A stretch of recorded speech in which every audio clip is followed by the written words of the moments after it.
Berarti gaya buku tuh dua pakai ya, dua pakai. Gambar linknya. Mau itu deh kita ya.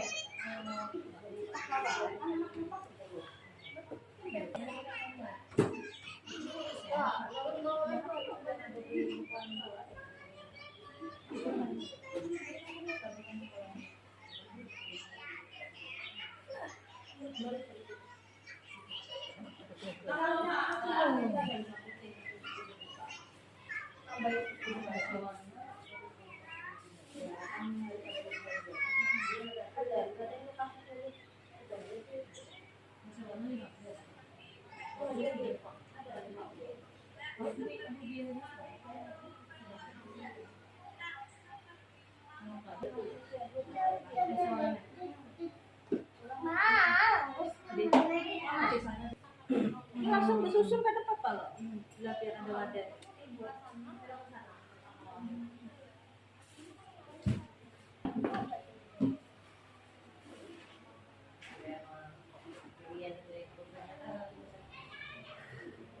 Ada mengajar.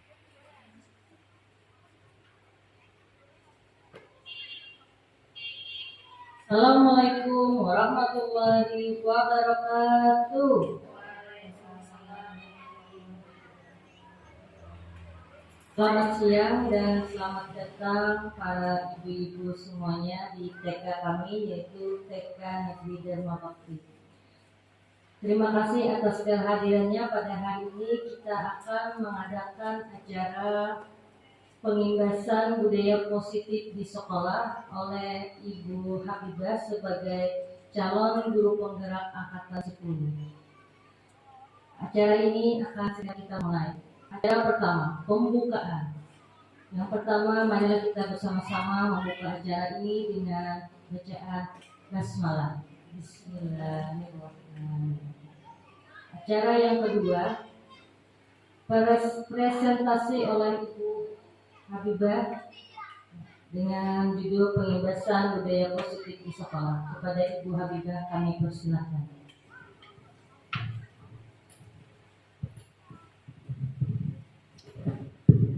Assalamualaikum warahmatullahi wabarakatuh. Terima kasih buat ibu-ibu yang sudah menyediakan waktunya untuk menghadiri acara pengimbasan budaya positif di sekolah. Untuk membuka acara, kita berdiri dulu menyanyikan lagu Indonesia Raya.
Ya, ibu-ibu dipersilahkan duduk kembali.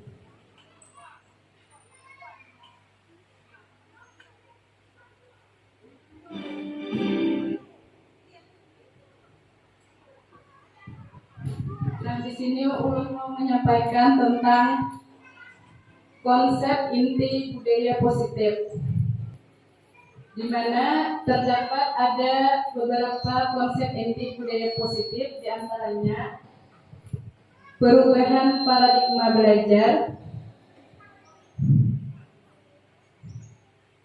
nilai-nilai kebijakan, motivasi perilaku manusia, keyakinan kelas, disiplin positif, kebutuhan dasar manusia, posisi kontrol guru, dan yang terakhir segitiga restitusi.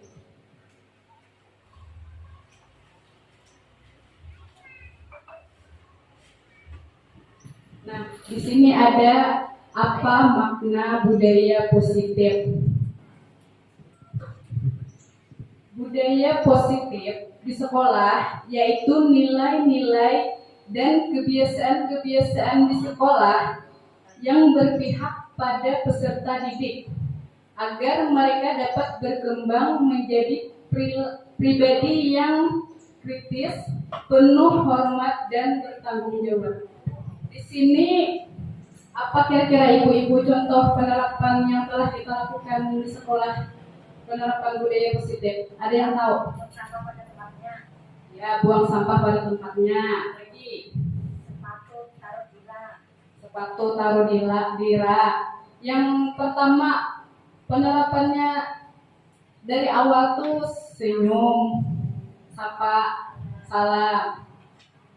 Itu contoh penerapan budaya positif yang kita terapkan di sekolah. Lanjut. Sekarang kita memasuki ke perubahan paradigma, di mana di sini ada filosofi pendidikan menurut Ki Hajar Dewantara. Di antaranya bukan tabula rasa, semua anak terlahir dengan bakatnya masing-masing, dalam kurung unik, budi pekerti. Tugas guru menuntun bakat tersebut agar anak-anak tumbuh dengan selamat dan bahagia. Guru ibarat petani, anak ibarat biji jagung. Kodrat alam dan kodrat zaman. Yang terakhir berpihak pada murid. Itu paradigma perubahan yang dijelaskan dalam filosofi pendidikan menurut Ki Hajar Dewantara.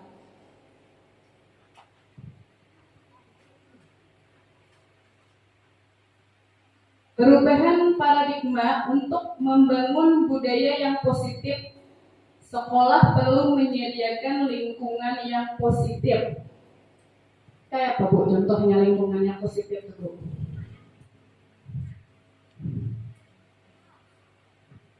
Contohnya misalkan di lingkungan kita ada anak yang suka membuang sampah sembarangan. Kita terapkan kepada anak untuk membuang sampah pada tempatnya. Itu contoh dari menciptakan lingkungan yang positif. Lingkungan, terus ada lingkungan yang aman. Lingkungan yang aman contohnya misalkan ada anak yang suka berkelahi, suka mengejek-ngejek teman. Nah, kita terapkan kepada anak tidak boleh untuk berkelahi. Jangan berkelahi karena itu tindakan yang tidak bagus. Kemudian agar murid-murid mampu berpikir, bertindak dan menciptakan dengan merdeka, mandiri dan bertanggung jawab. Nah, bila lingkungan sekolah kita positif, lingkungan sekolah kita aman, nyaman, tentunya anak akan berpikir dan bertindak serta dia bisa melakukannya dengan baik, tidak ada gangguan, anak merasa nyaman dalam belajar di lingkungan sekolah. Terus lazimnya disiplin dikaitkan dengan kontrol, Dalam hal ini kontrol guru dalam menghadapi murid. Nah, karena ada gue 5 kontrol guru karena dalam menghadapi murid. Kita lanjutlah. Nah, di sini perubahan paradigma kontrol, ilusi kontrol. Berikut ini paparan Dr. William Glasser dan kontrol teori untuk meluruskan miskonsepsi tentang kontrol. Ilusi kontrol guru mengontrol murid. Ilusi bahwa kritik dan membuat orang merasa bersalah dapat menguatkan karakter. Ilusi bahwa semua penguatan positif efektif dan bermanfaat. Ilusi bahwa orang dewasa memiliki hak untuk memaksa. Ilusi guru mengontrol murid. Ada ibu yang bisa memberikan contoh? Misalkan guru mengontrol murid, Anak bermain tanpa ada batasan, itu harus membatasi anak untuk belajar ibaratnya bermain lebih ke arah, terkontrol, jadi tidak seenaknya sendiri. Oke, terima kasih Bu. Nah, di sini kita pasti ingin murid kita sesuai dengan apa yang kita harapkan ya Bu ya. Kita mengontrol murid, misalkan kamu harus mengerjakan tepat waktu. Nanti ada Bu selanjutnya penjelasannya tentang bagaimana posisi kita terhadap murid dengan menerapkan perubahan paradigma teori kontrol. Terus ulun lanjut pula. Nah, di sini ada perubahan paradigma stimulus respon, di mana bisakah kita mengontrol seseorang? Stimulus respon dan teori kontrol. Kita mencoba mengubah orang agar berpandangan sama dengan kita. Teori kontrolnya bagaimana, Bu? Kita berusaha memahami pandangan orang lain tentang dunia. Terus stimulus respon, perilaku buruk dilihat sebagai suatu kesalahan. Teori kontrolnya, semua perilaku memiliki tujuan. Orang lain bisa mengontrol saya. Teori kontrolnya, hanya Anda yang bisa mengontrol diri Anda. Stimulus respon, saya bisa mengontrol orang lain. Teori kontrolnya, Anda tidak bisa mengontrol orang lain. Stimulus respon selanjutnya, pemaksaan ada pada saat bujukan gagal. Teori kontrolnya, kolaborasi dan kesepakatan menciptakan pilihan-pilihan baru. Model berpikir menang atau kalah. Teori kontrolnya, model berpikir menang. Lanjut kita memasuki tahap makna disiplin.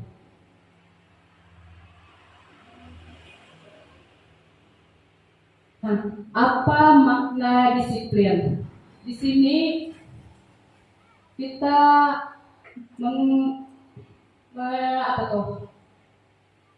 mencari tahu tentang apa itu makna disiplin. Kata disiplin sering dikaitkan dengan tata tertib, teratur, dan kepatuhan pada peraturan. Kata disiplin juga sering dihubungkan dengan hukuman. Padahal itu sungguh berbeda karena belajar dengan disiplin tidak harus dengan memberi hukuman. Justru itu adalah salah satu alternatif terakhir dan kalau perlu tidak digunakan sama sekali. Nah, selama ini Bu kita selalu menerapkan hukumannya Bu ya. Apabila ada anak yang melakukan kesalahan. Sekarang kita tidak lagi diharuskan untuk memberikan hukuman kepada anak. Di mana hukuman itu akan bertolak belakang dengan apa yang pemikiran anak. Kita sekarang sebagai seorang guru harus mengarahkan sesuai dengan budaya positif di sekolah, di mana peraturan hukuman atau memberi yang penghargaan itu sudah tidak dianjurkan lagi dalam pembelajaran untuk saat ini. Lanjut.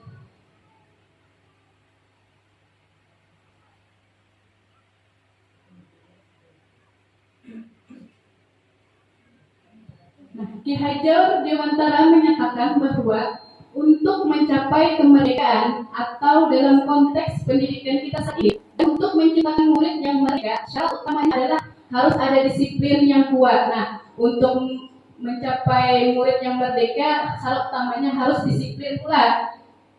Harus disiplin yang memiliki motivasi internal. Jika kita tidak memiliki motivasi internal, maka kita memerlukan pihak lain untuk mendisiplinkan kita. Maka yang harus utamanya kita dulu disiplin. Lalu habis itu kita mencontohkan kepada anak.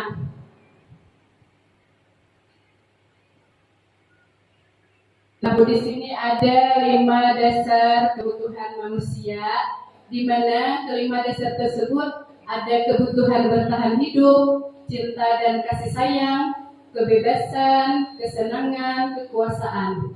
Di sini saya akan menampilkan video yang bisa dilihat dulu pula, disaksikan videonya tentang 5 dasar kebutuhan manusia.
Salam bekerja ibu dan bapak guru hebat untuk membangun budaya sekolah yang positif dengan lingkungan yang aman, mendukung murid untuk menjadi pribadi berdaya, seimbang, dan bahagia. Salah satu upaya yang dilakukan oleh guru adalah memahami kebutuhan dasar yang mendasari perilaku murid. Pada video kali ini, kita akan membahas tentang 5 kebutuhan dasar manusia.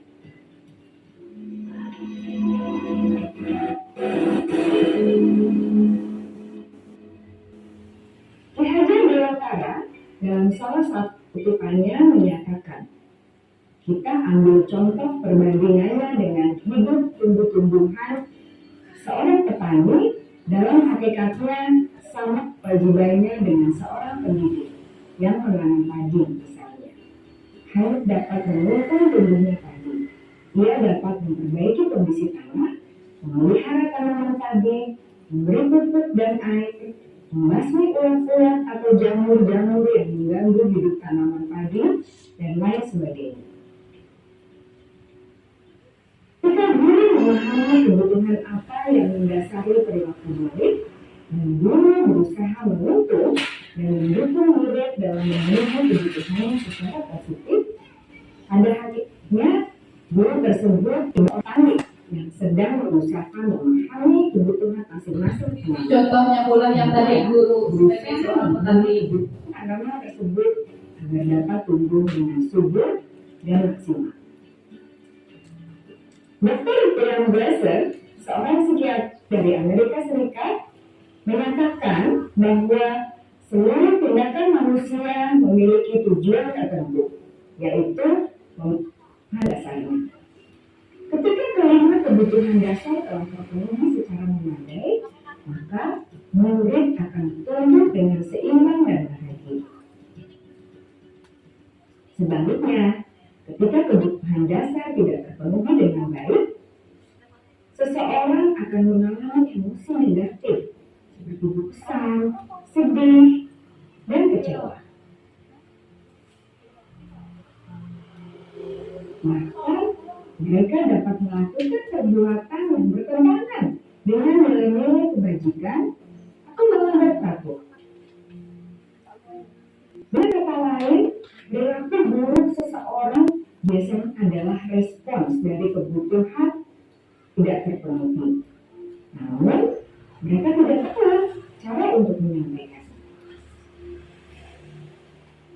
Ada 5 kebutuhan dasar manusia menurut Dr. William Glasser, yaitu yang pertama, kebutuhan untuk bertahan hidup atau survival. Yang kedua, kebutuhan untuk merasa diterima atau love and belonging. Yang ketiga, kebutuhan akan kebebasan atau freedom. Yang keempat, kebutuhan akan kesenangan atau fun.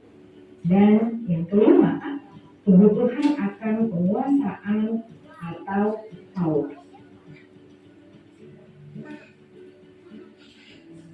Kebutuhan dasar yang pertama adalah kebutuhan yang bersifat fisiologis untuk bertahan hidup atau survival.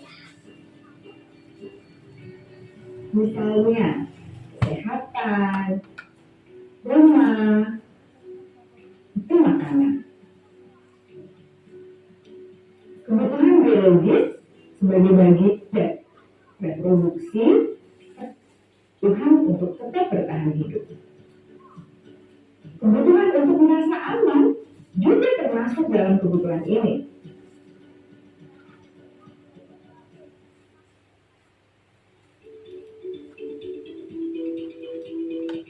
Anak-anak dapat belajar dengan baik, mereka akan bisa aman, sandang, dan papan harus terpenuhi. Bagaimana mungkin mereka dapat belajar dengan baik, maka mereka datang ke sekolah dengan perut yang lapar, atau gula mereka kebanjiran.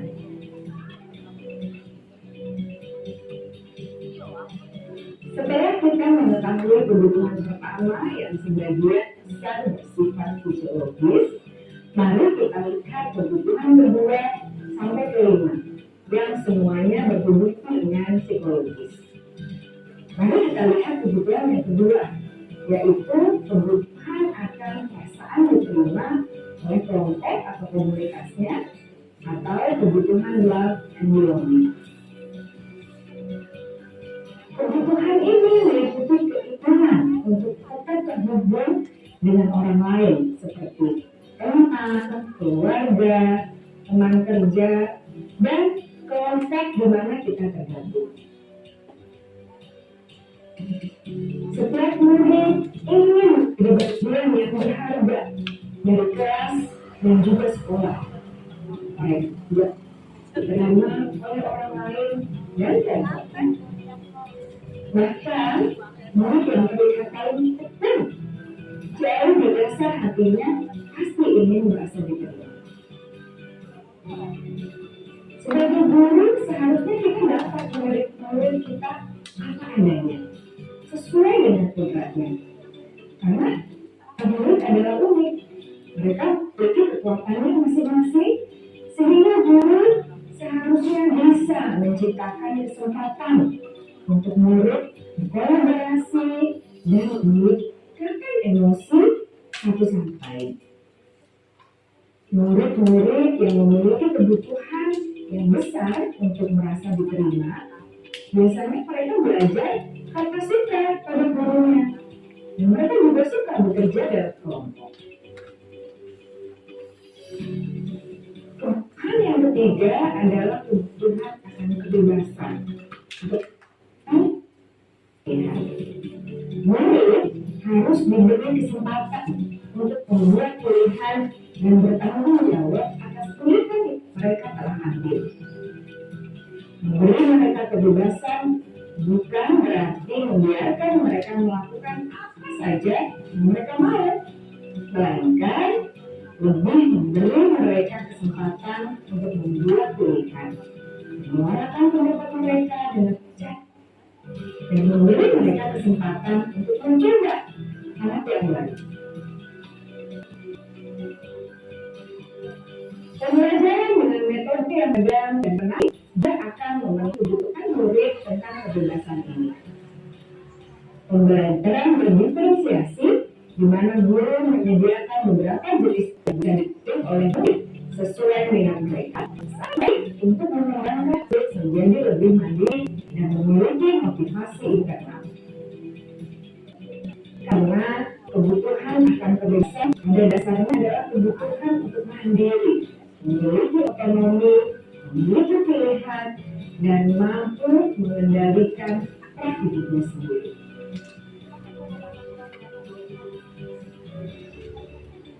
Kebutuhan yang keempat adalah kebutuhan akan kesenangan. Bayangkan Bapak Ibu hidup tanpa rasa senang, betapa menyedihkannya. Belajar menghubungkan kebutuhan akan kesenangan dengan belajar.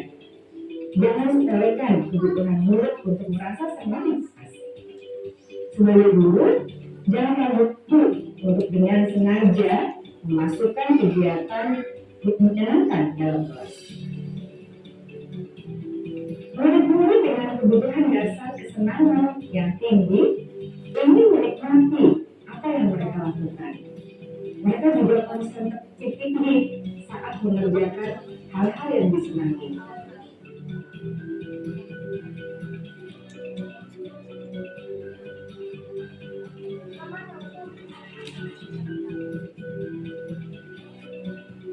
Kebutuhan yang kelima adalah kebutuhan akan.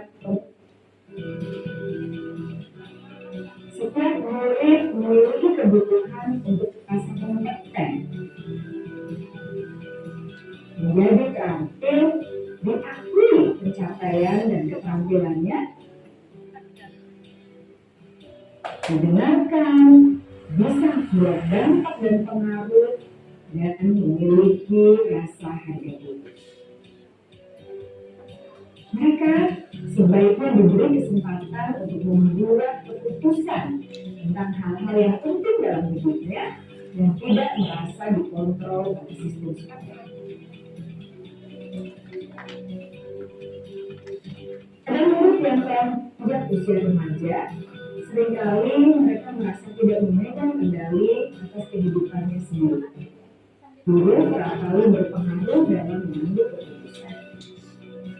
Murid-murid yang memiliki kebutuhan dasar dan kemanusiaan yang tinggi biasanya selalu ingin menjadi pemimpin.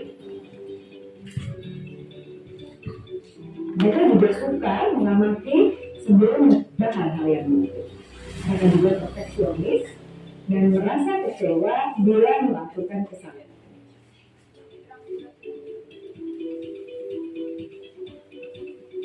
Ibu dan bapak guru sangatlah penting bagi kita untuk mengetahui kebutuhan dasar murid-murid agar kita memahami alasan dibalik sikap dan tingkah laku mereka. Bila murid berperilaku buruk atau melanggar peraturan sehingga tindakannya tidak sesuai dengan nilai-nilai kebajikan, maka kita harus mencari tahu alasan yang mendasari tindakan tersebut dan kebutuhan apa yang belum terpenuhi.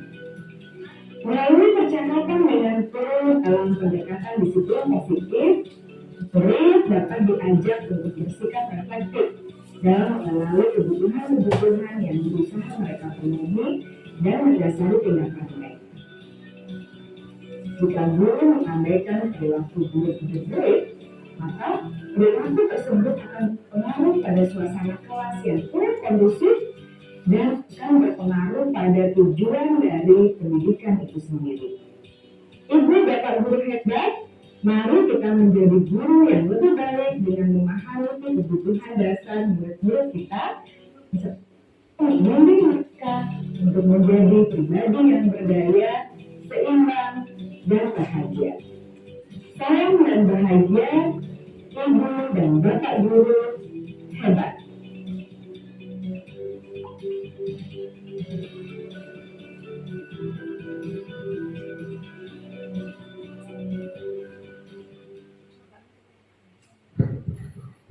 Nah, tadi Bu kita sudah menyaksikan tayangan tentang 5 dasar kebutuhan manusia. Kebutuhan dasar manusia itu adalah sesuatu yang kita lakukan untuk mendapatkan apa yang kita inginkan. Seluruh tindakan yang kita lakukan memiliki tujuan tertentu dan semua usaha terbaik yang kita lakukan adalah dalam rangka agar kebutuhan dasar kita dapat terpenuhi dengan baik. Itu kebutuhan dasar manusia. Di mana tadi sudah dijelaskan kebutuhan dasar manusia menurut Dr. William Glasser ada 5, yaitu bertahan hidup, di mana kebutuhan psikologis, kesehatan, rumah, dan makanan, biologis, reproduksi. Dan yang kedua penguasaan, kebutuhan pengakuan atas kemampuan, di mana keinginan untuk dianggap berharga, kekuatan untuk mencapai sesuatu, diakui atas prestasi dan keterampilan. Terus kesenangan, kebutuhan untuk mencari kesenangan, bermain dan tertawa, kasih sayang dan rasa diterima, yaitu kebutuhan untuk disayangi, kebutuhan tetap terhubung dengan orang lain. Dan yang terakhir, kebebasan, kebutuhan akan pilihan, di mana anak-anak dan kebutuhan kebiasaan yang tinggi menginginkan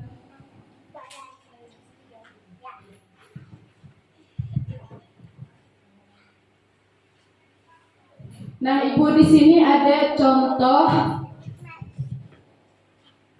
Ibu Ani, guru kelas 5 di SD Pelita Hati.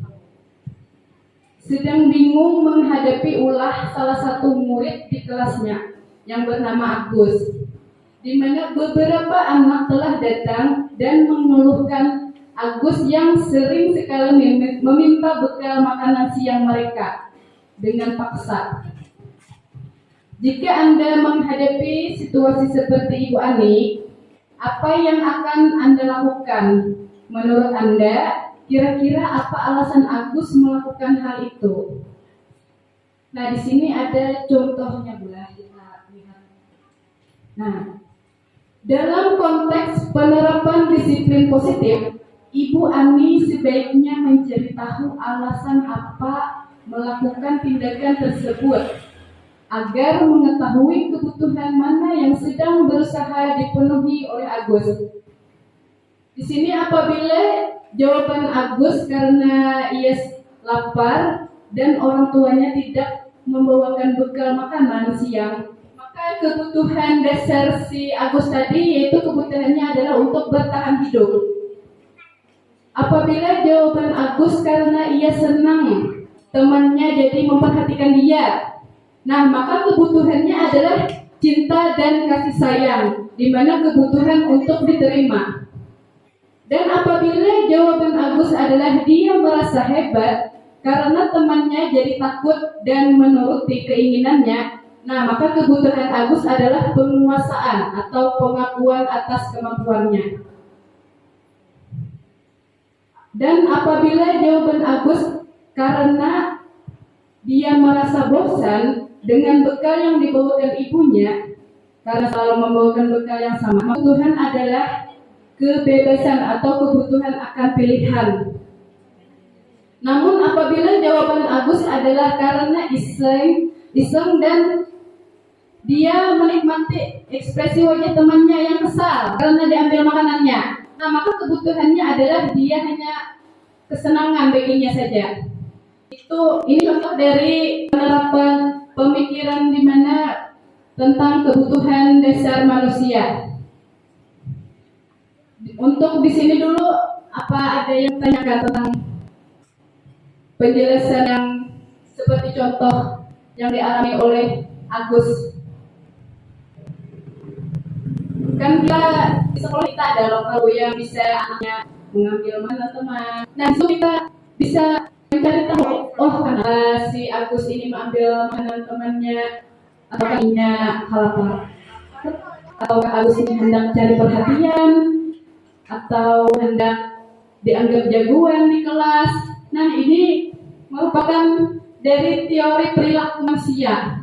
Lanjut Bu ke teori perilaku manusia. Nah, di mana teori perilaku manusia ini ada untuk menghindari ketidaknyamanan atau hukuman. Itu termasuk di motivasi eksternal, di mana apa yang akan terjadi apabila saya tidak melakukannya. Terus untuk mendapatkan imbalan dari orang lain, institusi apa yang saya dapatkan apabila saya melakukannya. Nah, itu motivasi eksternal. Untuk menghargai diri sendiri, mengingat harapan kita, saya akan menjadi orang yang seperti apa nantinya. Itu motivasi dimensi positif. Yang kelas dan penghargaan. Mengapa peraturan saya? Mengapa ada kelas? Sama ini kita harapkan peraturan kelas. Sekarang tidak lagi. Sekarang berubah jadi keyakinan kelas. Mengapa kita memiliki peraturan harus menggunakan helm bila mengendarai kendaraan roda? Itu yang menggunakan masker, mencuci tangan, dan menjaga jarak 1 meter. Mengapa kita memiliki aturan harus datang tepat waktu pada saat mengikuti pelatihan? Itu dulu motivasi intensif. Kemudian atau yang kita menggunakan seorang dengan kebutuhan peraturan. Nanti kita lagi menggunakan yang ini, kita menggunakan yang kelas. Nah, di sini contohnya.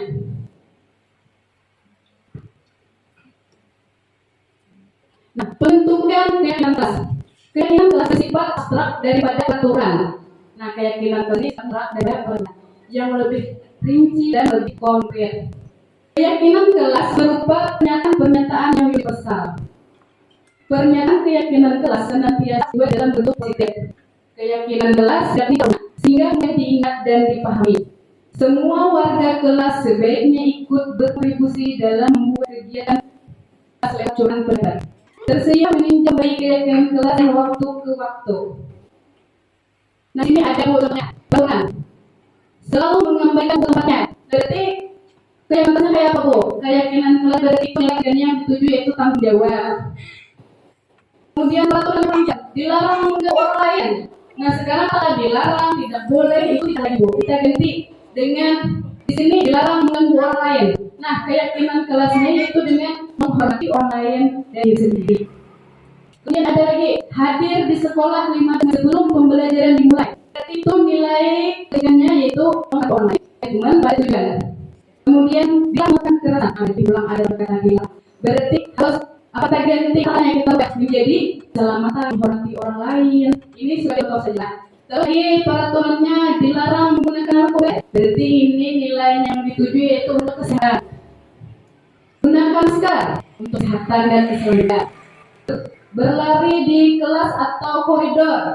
Nah, itu juga untuk keselamatan dan keamanan.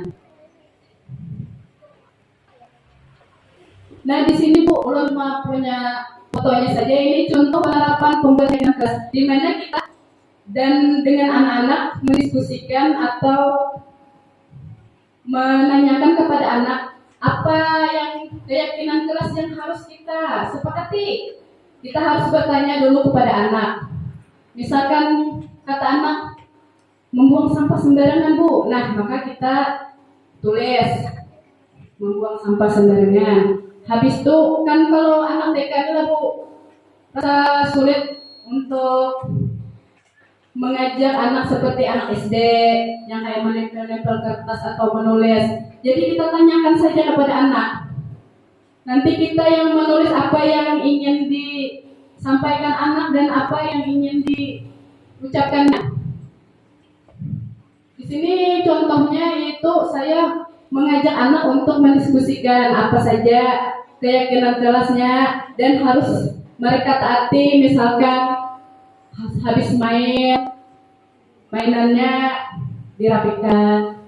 Habis itu menjaga keamanan, kada boleh mengambil barang-barang awan, kada boleh mematak sepatu dan lain-lain. Baik Bu, lanjut ke 5 posisi kontrol guru. Nah, di sini ada 5 posisi kontrol kita sebagai seorang guru yang mana telah Ulun sampaikan tadi di awal. Ini kita ada posisi kontrolnya di mana kita sebagai seorang guru kita tidak boleh menjadi penghukum untuk anak, pembuat merasa bersalah, kita hanya menjadi teman, pemantau, dan kita juga harus menjadi manajer untuk anak. Di sini ada posisi kontrol penghukum, di mana guru percaya bahwa cara dia yang terbaik. Guru menggunakan hukuman fisik maupun verbal seperti kamu salah terus, kamu pasti yang terakhir, patuhi aturan ya, awas kalau salah. Nah, kata-kata ini pasti dulu sering kita ucapkan ya Bu ya. Ini sangat kita harus hilangkan untuk posisi kontrol penghukum ini untuk anak. Kita jangan lagi membuat anak menjadi merasa dihukum. Kita harus menciptakan suasana nyaman untuk anak dengan cara kita mungkin akan mengarahkannya untuk menjadi yang lebih baik lagi. Lanjut dengan posisi kontrol pembuat rasa bersalah. Penjelasannya di mana guru menggunakan intonasi yang lebih rendah, lemah, membuat atau mungkin keheningan untuk membuat situasi yang tidak nyaman. Guru menggunakan kalimat agar murid merasa bersalah atau kasihan pada, seperti contohnya, ibu sangat kecewa, ibu kecewa sama kamu, misalnya kayak itu. Berapa kali ya Bapak harus memberitahu kamu? Bagaimana kalau orang tuamu tahu atas kesalahanmu? Nah, kalau kita berkata seperti itu, orang sana merasa bersalah. Jadi dia merasa dirinya tidak nyaman, tidak aman. Maka kita tidak lagi harus menggunakan hal itu untuk membuat anak merasa bersalah. Kita harus menjadi kontrol yang menjadi seorang leader untuk anak. Lainnya itu kita di posisi kontrol bagaimana? Itu menggunakan suasana mengontrol dan mempunyai menggunakan kalimat yang positif dan juga seperti belajar demi Pak, demi kamu, misalnya itu. Sudah kali ini tidak apa-apa, makan. Kita berikan anak sebagai teman. Jadi kalau misalnya dia rasa tidak terlalu tajam. Lanjut dengan kontrol sebagai pemantau. Di mana penjelasannya di sini selalu mengawasi murid dan bertindak pada persoalan siswa. Menggunakan data dan pentingnya yang lebih atas perilaku seseorang. Meningkatkan konsekuensi saat terjadi pelecehan. Aturannya apa yang telah kamu lakukan? Maksudnya apa? Maka contohnya misalkan, kan tadi sudah bilang dengan lari. Nah itu kan konotasi diterima. Karena itu menandakan aturan seperti itu. Kita bisa kontrol untuk anak. Sini ada didukung oleh penghargaan. Dan mendukung oleh penghargaan ini berlaku dan kedepannya. Penghargaan menghukum, penghargaan memulih ketepatan, penghargaan tidak efektif, penghargaan merusak hubungan. Di mana tidak lagi si penghukum oleh penghargaan menghukum anak dengan cara memberikan nanti kamu sepertinya nanti ibu berat karena itu memperpanjang untuk anak. Dimana dia kalau ingin melakukan sesuatu yang ingin mengharapkan imbalan atau penghargaan dari kita. Di sini guru, nah di sini ada pertanyaan Bu. Mencatat atau tidak mencatat? Saya tidak akan terlambat lagi karena terlambat sekolah. Nah ini contoh sebagai hukuman atau konsekuensi Bu. Hukuman. Ya, timbul habis itu lari mengelilingi lapangan basket karena terlambat hadir di sekolah. Hukuman atau konsekuensi? Hukuman. Murid diminta untuk staf 15 kali karena menggunakan masker kelas. Bukan konsekuensi. Hukuman. Bersihkan bahan air di meja tulis karena senggol pada saat belajar. Konsekuensi. Menggantikan kelas tulis yang telah dipakai konsekuensi. Meminta murid tidak mengenakan sepatu kalian setelah tidak mengenakan sepatu. Hukuman. Lari menyelip mereka 2 kali tambah 10 menit untuk pelajaran POA. Hukuman. Coba kita lihat jawabannya, Bu. Nah, sudah dicoret 100 kali di dalam buku kan hukuman. Lari mengelilingi lapangan, hukuman. Murid memakai mengendas manusia konsekuensi hukuman. Tidak lah ibu-ibu lah. Nah, ini pasti ulun kira ibu ini sudah bosan mengantuk. Apa? Kita ice breaking dulu Bu. Kalau lancar, kita ice breaking dulu supaya ngantuk ada lapar lah boleh. Jadi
sampai kan ngantuk deh Bu.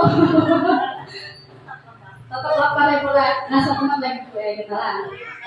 Ya, lanjut Bu, sedikit lagi pula. Nah, yang terakhir restitusi. Apa itu restitusi? Suaka Bu mendengar apa itu restitusi? Soalnya Bu. Nah, restitusi adalah proses menciptakan kondisi bagi murid untuk memperbaiki kesalahan mereka, sehingga mereka bisa kembali pada kelompok mereka dengan karakter yang lebih kuat. Itu menurut dosen 2004. Nah, di sini Bu ada 9 ciri-ciri restitusi. Yang pertama, bukan untuk menebus kesalahan, namun untuk belajar dari kesalahan. Yang kedua, memperbaiki hubungan. Yang ketiga, tawaran bukan paksaan. Yang keempat, restitusi menuntun untuk melihat ke dalam diri. Yang kelima, restitusi mencari kebutuhan dasar yang mendasari tindakan. Yang keenam, restitusi diri adalah cara yang paling baik untuk memperbaiki diri. Yang ketujuh, restitusi posisi pada karakter bukan pada tindakan. Yang kedelapan, restitusi fokus pada solusi. Nah, di sini yang paling digarisbawahi restitusi itu berfokus pada solusi. Yang kesembilan, restitusi mengembalikan murid yang berbuat salah pada kelompoknya. Lanjut pula. Nah, di sini ada segitiga restitusi, di mana ada validasi tindakan, menanyakan keyakinan, dan menstabilkan identitas. Contoh dari validasi tindakan yang salah, misalkan ada contohnya lah Bu, di sekolahan misalkan ada 2 anak laki-laki yang sedang bermain balok misalkan. Terus yang namanya misalkan si Aldo lawan si Sakir. Nah, si Aldo ini mengambil balok punya Sakir. Kemudian si Sakir marah langsung memukul si Aldo. Nah, di sini kita memecahkan masalah mereka dengan menggunakan segitiga restitusi. Kalau misalkan kayak di SMA tuh masuk uang BK itu lah. Nah, kalau kita di sini diganti ulang dah jadi segitiga restitusi, di mana kita menanyakan lawan anak. Misalkan menanyakan lawan si Aldo tadi, kenapa? Jadi kamu tentu punya alasan mengapa kamu melakukan itu. Kita tanya kepada anak, kenapa tadi maka memukul kawan? Ujarnya kayak najar, ulun sariknya mainan ulun ya. Nah, habis itu apa cara lebih efektif untuk mendapatkan apa yang kamu butuhkan? Habis itu kita padahi anaknya. Hai anak lah, bila hendak main jam mainan kawan, harus berpermisi dulu, harus minjam dengan baik-baik. Ada boleh kita marah yaitu kita setelah itu kita berikan nilai yang telah disepakati. Kemudian ingin menjadi orang yang seperti apa nantinya. Setiap orang pasti pernah melakukan kesalahan. Kamu bukan atau satu-satunya yang pernah melakukan ini. Nah, di sini kita memberikan solusi untuk anak menggunakan segitiga restitusi. Habis itu anak yang memukul tadi kita padahi juga pada bila misalnya kawan mengambil mainan, kada boleh langsung memukul, harus di apa toh namanya, baik-baik atau nggak bila dipadahi kawannya, bila jangan kayak marah pun bila anak main jam mainan tuh baik-baik mengambil, kayak itulah biasa kita biasa belanja pula. Nah, mungkin ini dari penerapan segitiga restitusi. Apakah ibu-ibu mengerti deh tentang penerapan segitiga restitusi ini? Paham pula? Ya, terima kasih Bu. Ulun lanjut ke kesimpulan. Nah, di sini kesimpulannya, dalam penerapan program disiplin positif, hendaknya guru memiliki standar kepribadian yang profesional dan sosial yang baik dan benar, di mana seorang guru harus mampu merefleksikan dirinya dalam posisi kontrol saat ini. Bagaimana perjalanan dirinya sebagai manajer yang menuntun murid-muridnya menjadi insan yang mandiri, merdeka dan bertanggung jawab sesuai dengan standar pendidikan nasional. Nah, kita menyesuaikan dengan standar pendidikan nasional kita pada saat ini. Nah, tuntung deh baik. Kalau berhenti makan dah. Adakah yang ditakunkan Bu? Insya Allah pahamlah pula semuanya. Dan untuk mempersingkat waktu, nanti ada teman saya lagi yang akan mempresentasikan. Saya ucapkan terima kasih atas kesediaan waktu ibu-ibu di sini untuk menghadiri. Saya di sini bukan bermaksud untuk menggurui, saya hanya cuma ingin berbagi positif, di mana untuk menerapkan budaya positif di sekolah kita masing-masing. Terima kasih buat ibu-ibu semuanya yang sudah menyediakan waktu dan meluangkan untuk mengikuti presentasi hari ini. Untuk mengakhiri acara tersebut pada hari ini, ulun kembalikan kepada pembawa acara. Terima kasih kepada Ibu Hoida atas paparannya tentang budaya positif di sekolah. Ya, demikianlah acara kita pada hari ini. Saya tutup dan saya akhiri dengan ucapan wabillahi taufiq wal hidayah. Assalamualaikum warahmatullahi wabarakatuh.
Nah, Assalamualaikum warahmatullahi wabarakatuh. Waalaikumsalam warahmatullahi wabarakatuh. Hari ini kita maulah keyakinan kelas, peraturan kelas. Kada boleh lagi ini peraturan. Sekarang kita membuat keyakinan kelas yang harus ulun patuhi, harus ulun taati. Kita membikinnya bersama-sama. Siapa yang mau duluan yang kira-kira keyakinan kelasnya yang ingin diterapkan di sekolahan kita? Aldi apa Aldi? Berdoa? Berdoa sebelum belajar. Ibu tulis, Aldi pengennya berdoa sebelum belajar. Nah, habis itu apa lagi Tia? Menjaga kebersihan kelas,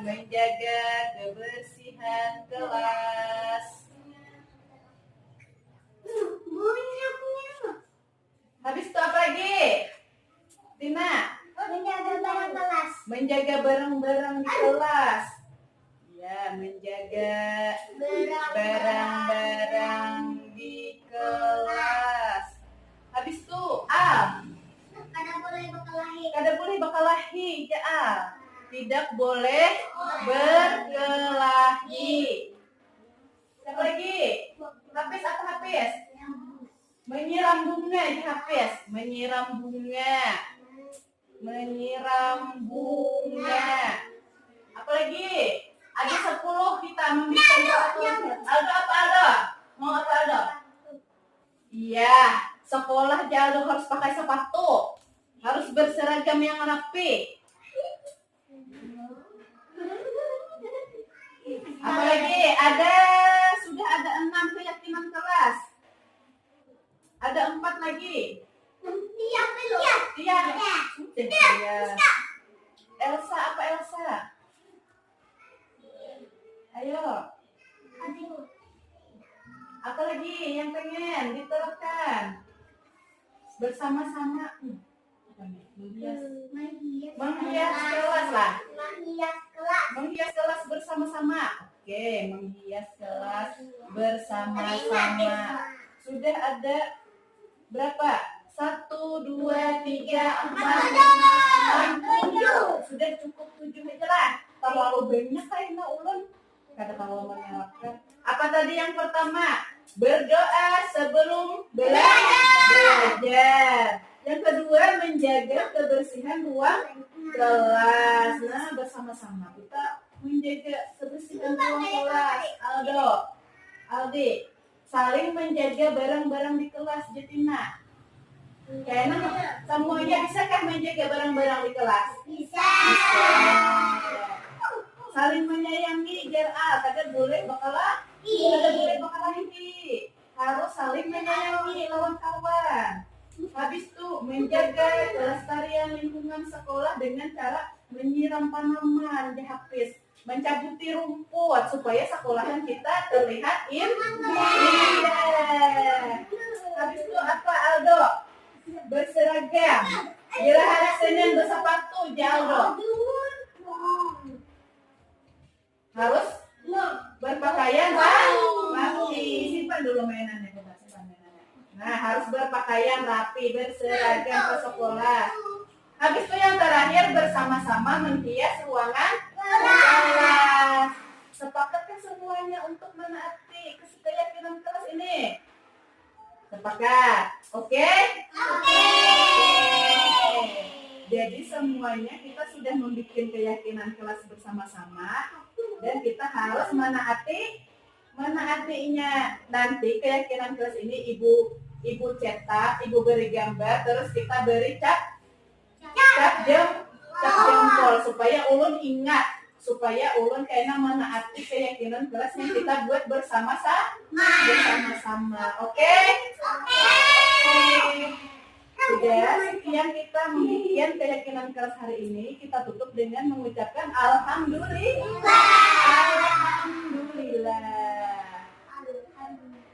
Ibu akhiri, wabillahi taufiq wal hidayah. Wassalamualaikum warahmatullahi wabarakatuh. wabarakatuh.